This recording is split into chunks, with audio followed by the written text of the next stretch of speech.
आजाद कियो कोर्ट आजाद कयो कोन छोड़ के गिरफ्तार घर में के मान के की कुटियो पुलिस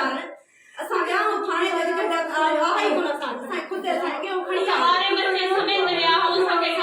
गाड़ी में वे गाड़ी में बैठो माते 100 टाइम माते भी गाड़ी के घर फटका गाड़ी लाख करे छरी ओ पाण अंदर मसा गालाण दी कन के गालाण कोन ओ सा घर मंगी है या नी चाकर दरकाई की है या ये घर वाली त उन जी मां सफा कोड़ी आ हो बे मोशी बैठे हटियो साल रे साल जेल कटी हर दो मां हमें से जो कुछ नहीं खुदा सा इंसाफ क्यों साने बच्चे लिखे खुदा ने वास्ते साने भी तो शहरी जमीन में सारा वो गिरफ्तार करके मां दर क्यों एडी साने खरी अखार हाने साने इंसाफ कयो वने खुदा सोन में साने रात के इंसाफ कयो खुदा